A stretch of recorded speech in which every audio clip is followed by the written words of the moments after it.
तर 10वीच्या 6व्या धड्यानुसार प्राण्यांचे वर्गीकरण, ॲनिमल क्लासिफिकेशन, त्याच्यामध्ये आपण बघितलेलं आहे फायलम कुठला आहे, ॲनिमेलिया. एक कुठला आहे आपला संघ, तर आर्थ्रोपोडा, त्याचा हा प्राणी आहे किंवा संधिपाद म्हणतात त्याला. तर त्यांचं वैशिष्ट्य काय आहे की त्यांना एक जॉईंटेड अपेंडेजेस असते, छोटे छोटे तुकडे त्यांचे जे जोडलेले आहेत असे, त्याच्यामुळे त्याला म्हणायचं जॉईंटेड अपेंडेजेस, म्हणजेच ह्याला उपांगी असं म्हणते. तर हा प्राणी संघ, या संघातील सर्वात जास्त प्राणी आपल्या पृथ्वीवरती सापडतात, मग ते महासागरात नसो किंवा उंच डोंगरापर्यंत सगळीकडे सापडतात. अजून यांचं वैशिष्ट्य काय, त्यांना कायटिनयुक्त यांच्या बाहेरी कवच असल्यामुळे त्यांना ते सुरक्षा प्राप्त होते.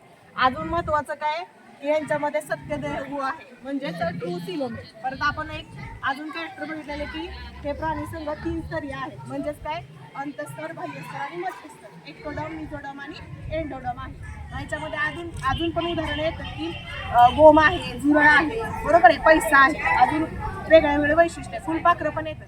महत्त्वाचं काय यांच्यात असे तुकडे जोडलेले असल्यामुळं त्यांना आपण उपांगी म्हणतो किंवा अपेंडेजेस म्हणतो.